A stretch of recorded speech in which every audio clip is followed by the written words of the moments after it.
Hello friends, welcome back to our channel knowledge शाला by Nidhi Jain. Friends, अगर आप channel पे पहली बार आए हैं तो चैनल को सब्सक्राइब कर लीजिएगा। नॉलेज शाला बाय निधि जैन के नाम से हमारा टेलीग्राम चैनल भी है, जहाँ पे मैं आपके साथ पीडीएफ नोट शेयर करती हूँ। ऑलरेडी मैं बहुत सारे नोट्स शेयर कर चुकी हूँ। अगर आपने ज्वाइन नहीं किया है तो उसे ज्वाइन कर लीजिए, यूट्यूब के चैनल को सब्सक्राइब कर लीजिए और पढ़ाई शुरू कर दीजिए।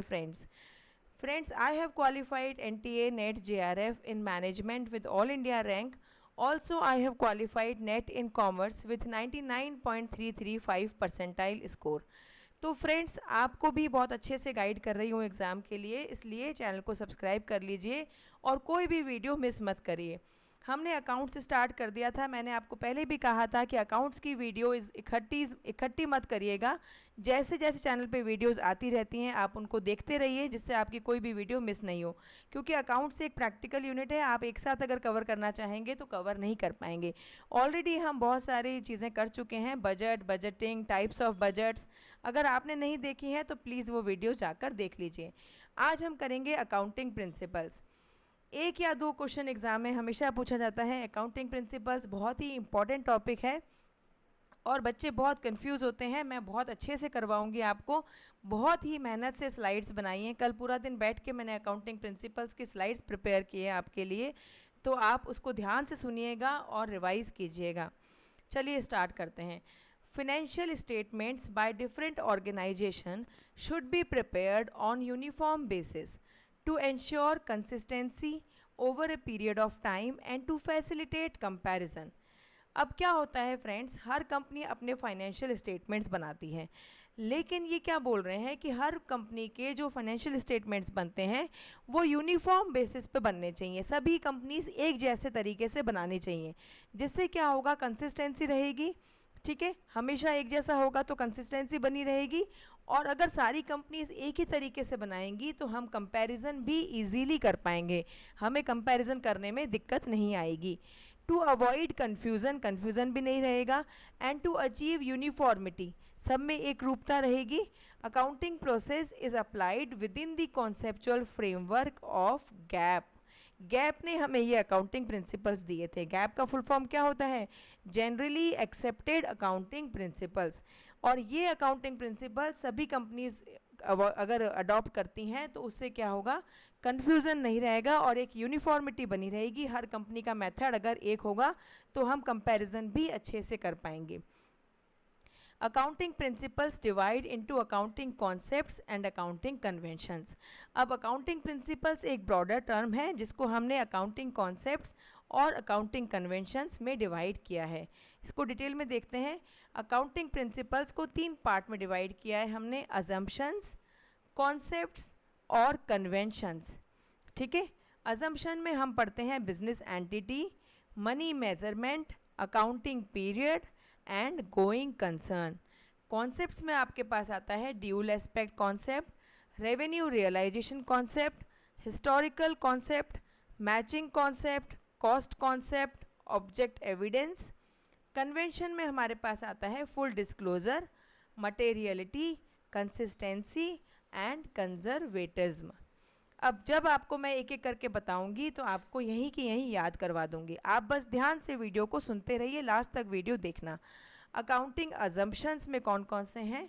Economic entity, cost principle, monetary unit assumption and going concern assumption. ये 4 प्रिंसिपल्स हैं जिनको हमने अजम्पशंस की कैटेगरी में डिवाइड किया है। ठीक है, 1 बाय 1 करते हैं, आप मीनिंग समझिएगा।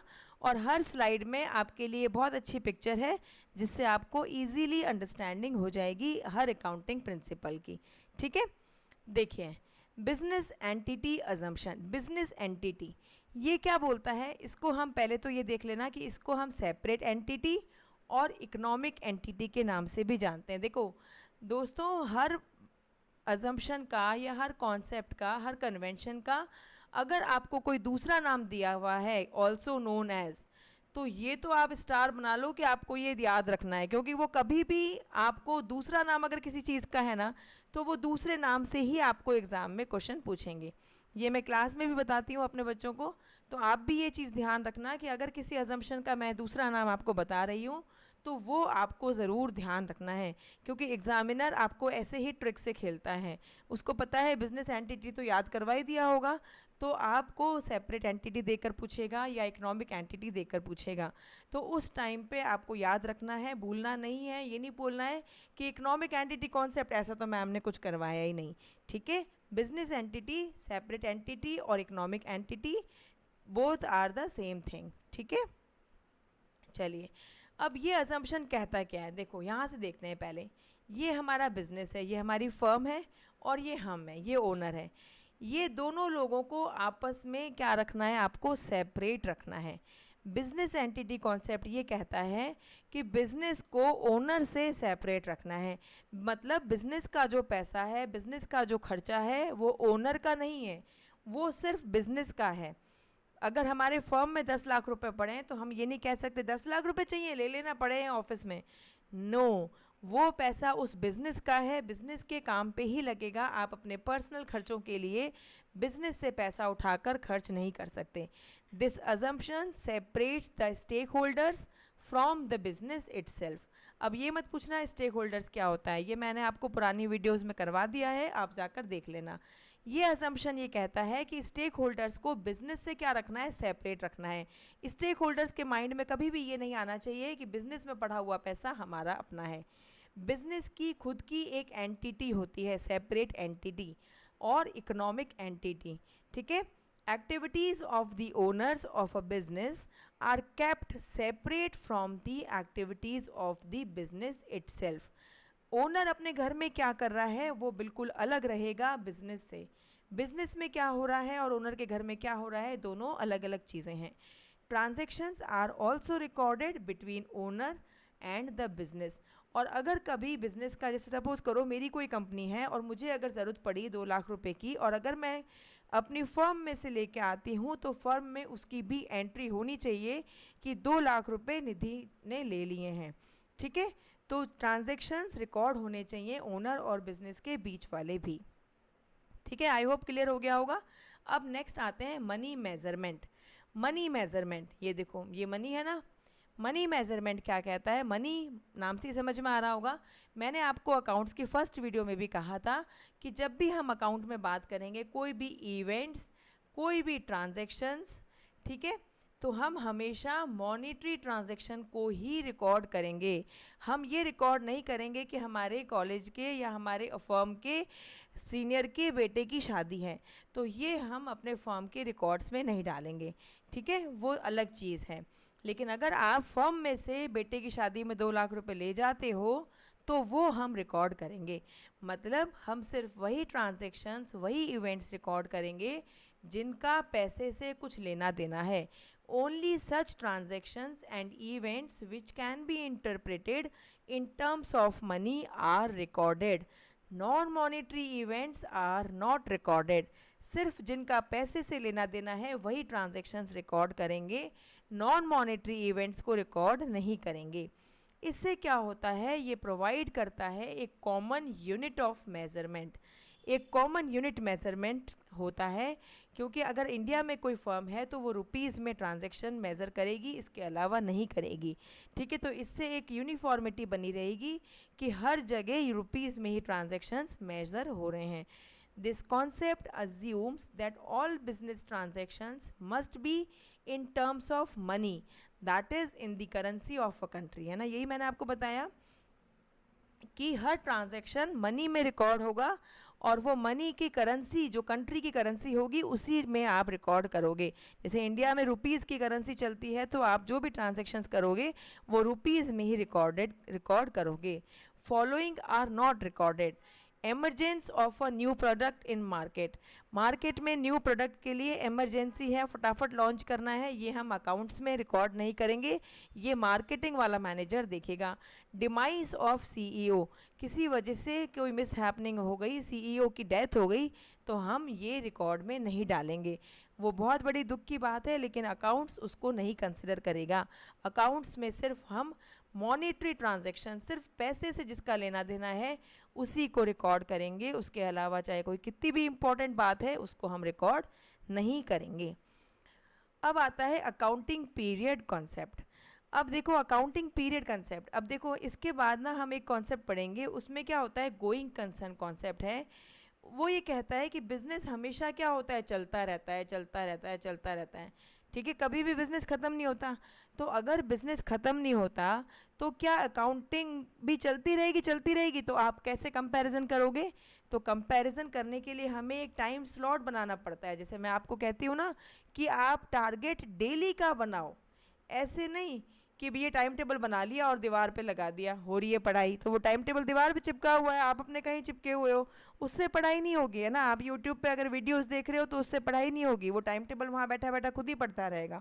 ठीक है, तो ऐसे नहीं होता, हमें डेली के टारगेट सेट करने पड़ते हैं ना। एग्ज़ाम को क्लियर करने के लिए बहुत डिसिप्लिन चाहिए होता है। फिर कहते हो एग्ज़ाम नहीं क्लियर होता, एग्ज़ाम इसीलिए तो क्लियर नहीं होता। अब इतनी सारी वीडियो चैनल पर बैठ पड़ी हुई हैं, लेकिन आपने देखी नहीं है, तो वो वीडियोस किसकी मिस हो रही हैं? आपकी हो रही है। मैंने तो आपके कहने से अकाउंट से स्टार्ट करवा दिया।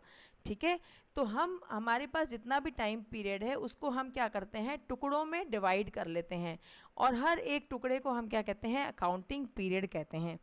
ठीक है, it is customary that the life of the business is divided into appropriate parts और सेगमेंट्स। ठीक है, टुकड़ों में डिवाइड करोगे, सेगमेंट्स में डिवाइड करोगे, for analysing the results shown by the business.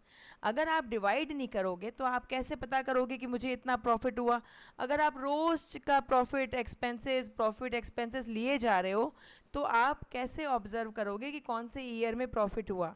तो ईयर में हमने क्या किया, उसको डिवाइड किया ना, सेगमेंट्स बनाए अलग अलग ईयर के। तो हम कह सकते हैं कि भाई 2012 में ये प्रॉफिट हुआ था, 2016 में ये प्रॉफिट हुआ था। ठीक है, क्योंकि हमने ईयर्स में अकाउंट्स को डिवाइड कर लिया। Business prepare financial statements for specific periods to evaluate performance. Performance हम तभी इवेलुएट कर सकते हैं जब हमारे फाइनेंशियल स्टेटमेंट्स एक पर्टिकुलर पीरियड के लिए बने हुए हैं। ठीक है, एक पर्टिकुलर पीरियड के लिए बने हुए हैं। जैसे बेसिक अकाउंटिंग पीरियड क्या होता है, 1 ईयर का होता है। एनुअल 1 ईयर मतलब जनवरी से लेके दिसंबर तक। ठीक है, मोस्टली कंपनीज तो क्या करती हैं, कैलेंडर ईयर को फॉलो करती हैं, जनवरी से दिसंबर। और अगर कहीं पे फाइनेंशियल ईयर फॉलो हो रहा है तो वो क्या करेंगे, अप्रैल से लेंगे और 31 मार्च तक ले लेंगे। जैसे बैंक्स वगैरह में होता है, तो वो फाइनेंशियल ईयर कंसिडर करते हैं अप्रैल टू मार्च। ठीक है, अब आते हैं गोइंग कंसर्न। देखो गोइंग कंसर्न ये कैसे बता रहा है आपको, चलते रहो, चलते रहो, चलते रहो, चलते रहो, चलते रहो। लेकिन हमें ऐसे नहीं करना है कि इस बार भर दिया फॉर्म, फिर अगले 6 महीने बाद फिर भरेंगे, फिर भरेंगे, फिर भरेंगे। नहीं नहीं नहीं, है ना, वो गोइंग कंसर्न नहीं है। ठीक है, business will continue for a long time, there is neither the intention nor the necessity to liquidate business in foreseeable future. जब तक फ्यूचर आपके हाथ में है, जब तक कंडीशन आपके कंट्रोल में है, तब तक ना तो ये हमारा उद्देश्य रहता है और ना ही हमें ऐसी कोई ज़रूरत पड़ती है कि हम बिज़नेस को ख़त्म कर दें। बिज़नेस तो लंबे टाइम के लिए चलता है। इवन बिज़नेस किसी ऑनर के मरने के बाद भी बंद नहीं होता। अगर घर में किसी बड़े की टच वुड डेथ हो जाती है तो उसका बेटा तुरंत बिज़नेस संभाल लेता है, बिज़नेस को बंद नहीं किया जाता। इंसान की डेथ होती है, बिज़नेस की कभी डेथ नहीं होती है। ठीक है, accountant has to assume that business will continue to operate in future for indefinite period of time until it is liquidated in the immediate future। जब तक कि कोई ऐसी कंडीशन नहीं आ जाती कि बिज़नेस बंद करना पड़े, तब तक अकाउंटेंट यही मान के चलता है कि बिज़नेस तो अनंत काल तक चलता रहेगा। कंटिन्यू टू ऑपरेट रहेगा, चलता ही चलता रहेगा, कभी भी हम बिज़नेस को बंद नहीं करेंगे। Company that is financially stable will take on its business for an unlimited period of time. जब तक कि हम फाइनेंशियली स्टेबल हैं, हमारी कंडीशन अच्छी है, तब तक हम बिज़नेस को अनलिमिटेड पीरियड तक, अनंत काल तक चलाते रहेंगे। Would not be converted into cash, कभी भी हम लिक्विडेट नहीं करेंगे, उसको कैश में कन्वर्ट नहीं करेंगे। At any pre decided time frame, किसी भी टाइम फ्रेम पर हम उसको क्या करेंगे, लिक्विडेट नहीं करेंगे, हम उसको हमेशा चलाते रहेंगे, बिजनेस को कभी भी बंद नहीं करेंगे। फिर आता है ड्यूल एस्पेक्ट कॉन्सेप्ट। ड्यूल का मतलब क्या होता है, दो, एस्पेक्ट मतलब पर्सपेक्टिव, टू पर्सपेक्टिव्स। मतलब आप जितना अमाउंट डेबिट करोगे उतना की उतना अमाउंट आपको साथ के साथ क्रेडिट करना पड़ेगा। इन दोनों का बैलेंस कैसा रहेगा? बराबर रहेगा। डेबिट इक्वल्स टू क्रेडिट होना चाहिए हमेशा। ठीक है, जैसे आप तराजू सब्जी लेने जाते हो तो जितना किलो सब्जी रखता है उतने ही किलो का बाट रखता है वो, है ना। अगर 1 किलो आलू रखेगा तो 1 किलो का ही बाट रखेगा, इक्वल्स रखेगा ना। ठीक है, every transactions recorded in books of accounts affect at least 2 account. कोई भी ट्रांजैक्शन अगर अकाउंट्स की बुक्स में एंट्री हो रहा है तो वो कम से कम 2 अकाउंट को अफेक्ट करेगा। अगर एक डेबिट होता है तो other one is credited with same amount. अगर मैंने 500 रुपये आपको दिए तो 500 रुपये मेरे अकाउंट से क्या हो गए? निकल गए। तो 500 रुपये ही आपके अकाउंट में आने चाहिए। आप ऐसे नहीं बोलोगे कि मैम आप मेरे अकाउंट में तो 400 ही रुपये आए और मैं बोलूँगी मैंने तो 500 भेजे, 400 ही आए। नहीं, ऐसा कभी भी नहीं होगा। अगर मैंने 500 भेजे हैं तो 500 ही आपके अकाउंट में आएंगे। जितने अमाउंट से डेबिट होगा उतने ही अमाउंट से दूसरा अकाउंट क्या होगा? क्रेडिट होगा। दिस सिस्टम ऑफ अकाउंटिंग या this system of recording is known as double entry system. इसी को तो हम कहते हैं डबल एंट्री सिस्टम, क्योंकि every transaction has a dual effect. हर ट्रांजैक्शन का डबल इफेक्ट होता है। Accounting records must reflect the same to show the accurate movement of funds.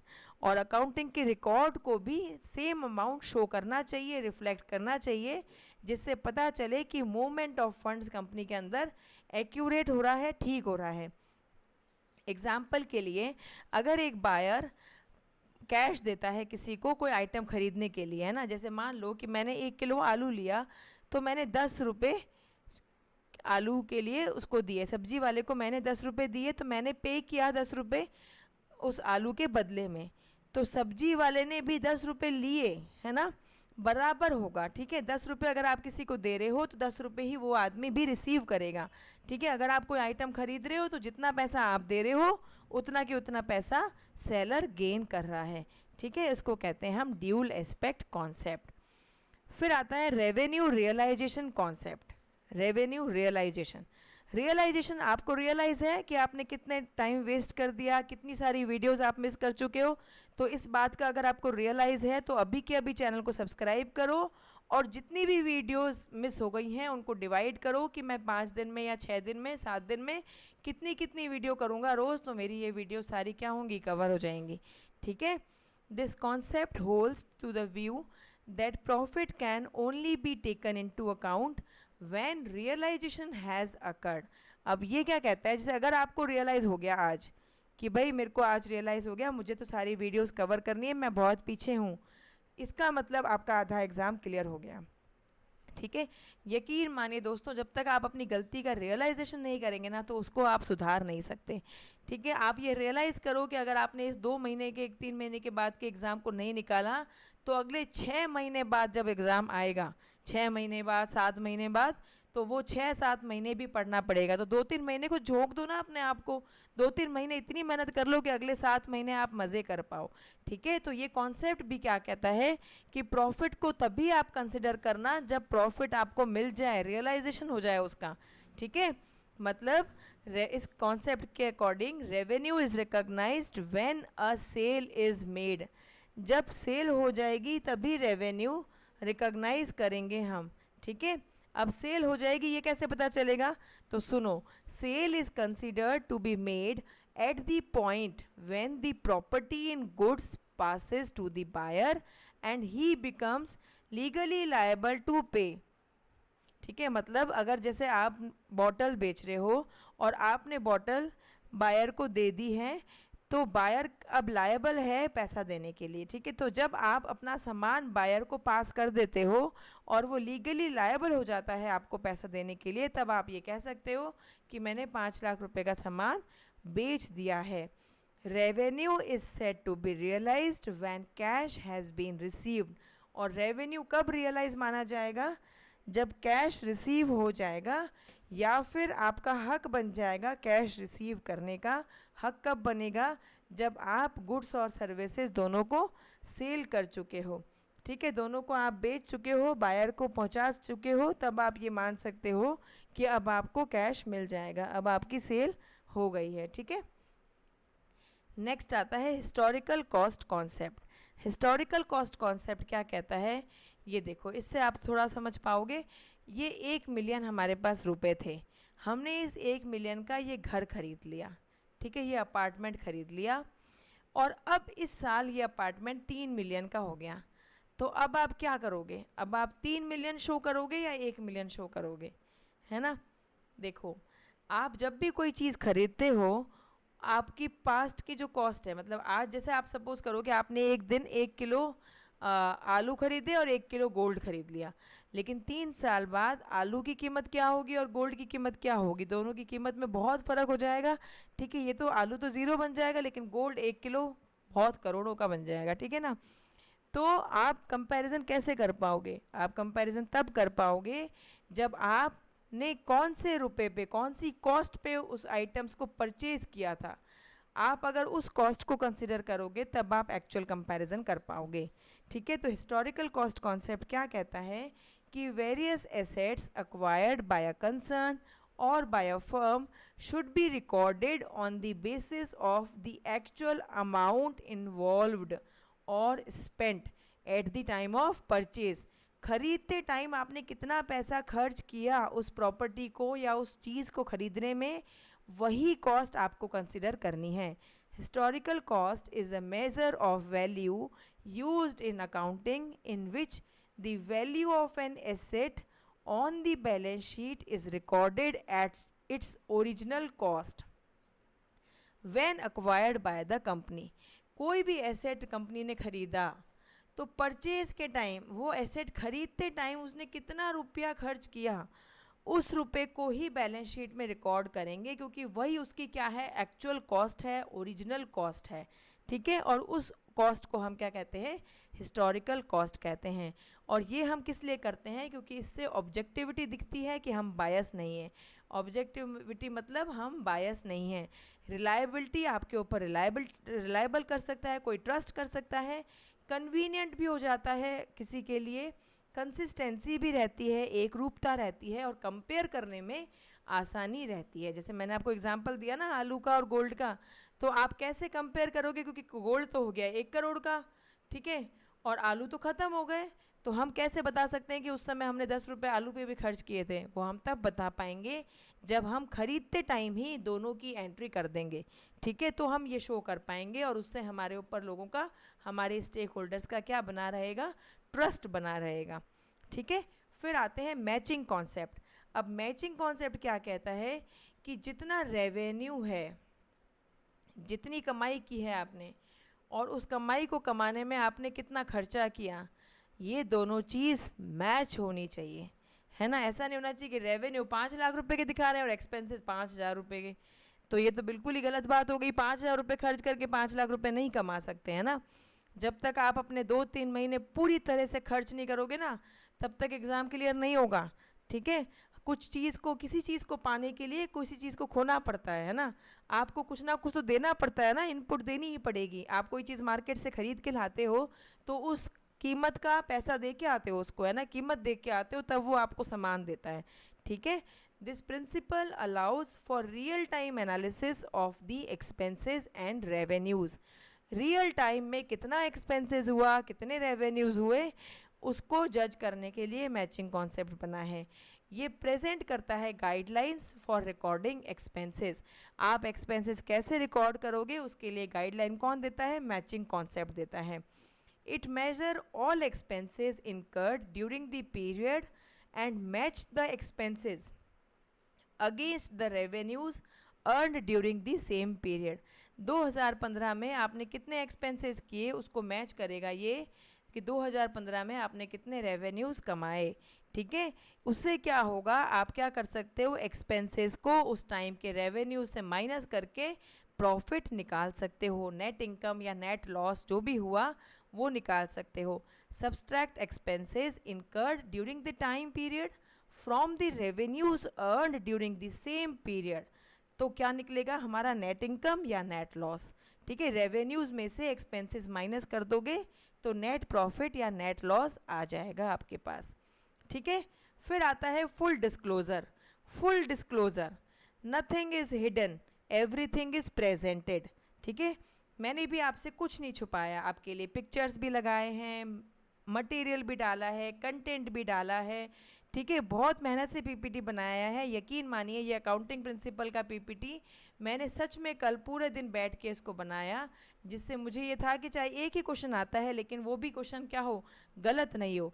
ऐसे ही बहुत अच्छे से मैं आपको रेशोज़ कराऊंगी, बहुत अच्छे से 2-2 वीडियो डालूंगी रेशोज़ के, और हम 3 या 4 दिन में पूरे रेशोज़ इतने अच्छे से कवर करेंगे। लेकिन वो हम तब करेंगे जब आप चैनल को सब्सक्राइब करोगे, दोस्तों के साथ शेयर करोगे।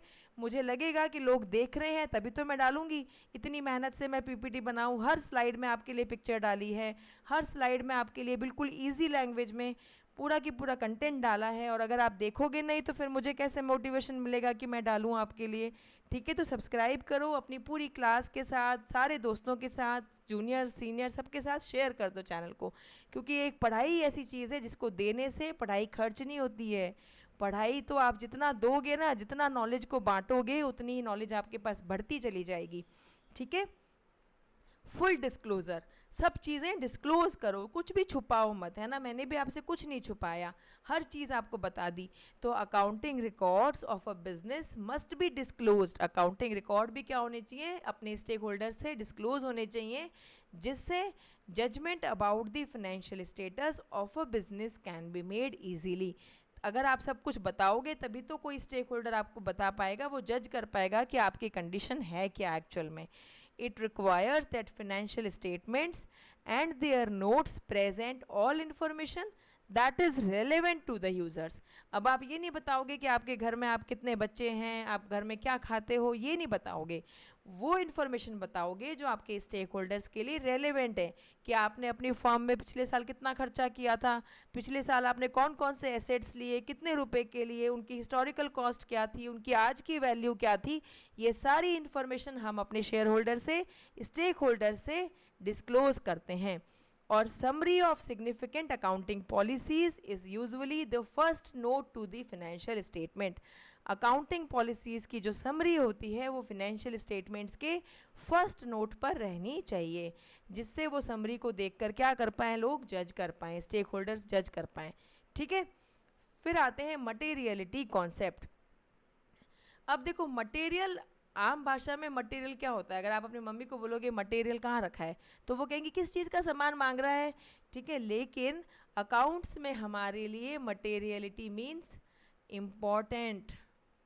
ठीक है, मटेरियल थिंग्स, इम्पॉर्टेंट थिंग्स। और अकाउंट्स में इम्पॉर्टेंट थिंग्स कौन सी होंगी, जो मॉनेटरी है, हमें नॉन मॉनेटरी से कोई लेना देना नहीं है। ठीक है, monetary items, monetary transactions, monetary events हमारे लिए बहुत इंपॉर्टेंट हैं और वो हमारे लिए मटेरियल हैं, तो हम उनको बहुत गहराई में जज करते हैं और लिखते हैं फिर। ठीक है, तो this concept states that a firm can ignore small information, जो छोटी मोटी इन्फॉर्मेशन है उसको इग्नोर कर सकते हो, which does not have any significant impact on the business.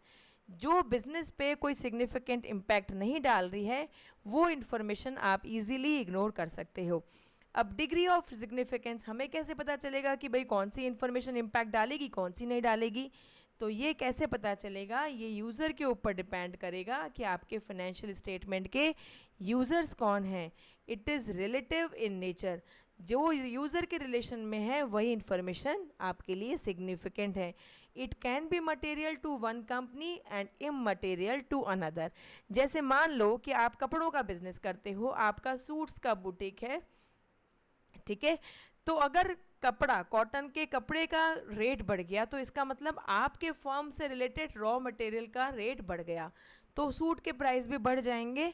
ठीक है, लेकिन अगर कोई मैन्युफैक्चरर बॉटल मैन्युफैक्चरिंग करता है तो उसके लिए इस कॉटन के कपड़े के रेट बढ़ने से इसके लिए क्या है, इनसिग्निफिकेंट है, उसको कोई फ़र्क नहीं पड़ेगा। ठीक है, तो ये कंपनी टू कंपनी डिपेंड करेगा। और मटेरियलिटी इम्पैक्ट्स रिलायबिलिटी, आपके ऊपर भरोसा तभी कर पाएंगे लोग जब आप उनको हर चीज़ बताओगे, हर सिग्निफिकेंट इन्फॉर्मेशन उनसे शेयर करोगे और इन्फॉर्मेशन कंप्लीट रखोगे, रेलेवेंट इन्फॉर्मेशन शेयर करोगे। ठीक है, ऑडियंस ऑफ द मटेरियलिटी, कौन से ऑडियंस आपके लिए इंपॉर्टेंट रहेंगे, आपके शेयर होल्डर्स, इन्वेस्टर्स, लेंडर्स और सारी पार्टीज जो मर्जर और एक्विजिशन से जुड़ी हैं। और इन सब को ही एक वर्ड में हम क्या बोलते हैं ये मैं ऑलरेडी बता चुकी हूँ, ये मुझे कमेंट सेक्शन में कमेंट करके बताना, ठीक है। चलिए नेक्स्ट आ जाते हैं कंसिस्टेंसी कॉन्सेप्ट। कंसिस्टेंसी रहनी चाहिए, आपकी पढ़ाई में भी कंसिस्टेंसी रहनी चाहिए ना। ऐसे तो नहीं बोलोगे कि मैम आप तो हर स्लाइड में हमें ही बीच में ले आते हो, तो बीच में तो आपको ही लाना पड़ेगा ना, एग्ज़ाम तो आप ही को क्लियर करना है। मैं तो आपको पढ़ा सकती हूँ, एग्ज़ाम के दिन तक आपको सपोर्ट कर सकती हूँ, लेकिन एग्ज़ाम के 3 घंटे तो वो तो आपको ही फेस करने हैं। कंसिस्टेंसी मतलब अगर आज 4 वीडियो डाली या 3 वीडियो डाली, तो अगर आप पूरी 3 वीडियो नहीं देख पाए तो एटलीस्ट आप एक वीडियो ज़रूर देखना। पढ़ाई कभी भी ख़त्म नहीं होनी चाहिए, चाहे आप बहुत बिजी हो, मानती हूँ मैं कि चलो बहुत बिजी हो, आज का दिन आप घर में बहुत बिजी थे, तो हाफ आवर ही पढ़ लो, है ना। अगर आप फ्री हो तो आप 5 घंटे पढ़ लो, बिजी हो तो आधा घंटा पढ़ लो, लेकिन एटलीस्ट कुछ ना कुछ टच ज़रूर रहना चाहिए। पढ़ाई पूरी तरह से हमारी मिस नहीं होनी चाहिए, इग्नोर नहीं होनी चाहिए, कंसिस्टेंसी बनी रहनी चाहिए। जैसे अगर आप कोई भी चीज़, कोई भी मेथड कैलकुलेशन में ले रहे हो, तो वही मेथड आपको हमेशा लेना है, जिससे कंसिस्टेंसी बनी रहे, एक रूपता रहे, ठीक है। जैसे अगर इन्वेंट्री कैलकुलेट करने के लिए first in first out FIFO का यूज़ ले रहे हो, तो हर साल फीफो ही लोगे, ठीक है। Firm has various alternatives to value its inventory, calculate depreciation. Depreciation calculate करना, इन्वेंट्री कैलकुलेट करना, इसके लिए हमारे पास बहुत सारे मेथड्स होते हैं, लेकिन हम ऐसे नहीं कर सकते कि 2015 में हमने फीफो लिया, 16 में हमने कोई दूसरा ले लिया, 17 में हमने कोई दूसरा ले लिया, ऐसे हम नहीं लेंगे। हमने अगर जो मेथड 15 में लिया है वही हम कैलकुलेट करने में हमेशा ईयर टू ईयर यूज़ करेंगे, जिससे कंसिस्टेंसी रहे। Same method should be followed over the years. Change in methods would lead to inconsistency. अगर आप हर साल मेथड चेंज करते रहोगे तो इनकंसिस्टेंसी बन जाएगी, स्टेक होल्डर्स कन्फ्यूज़ हो जाएंगे और वो आप पर ट्रस्ट नहीं करेंगे।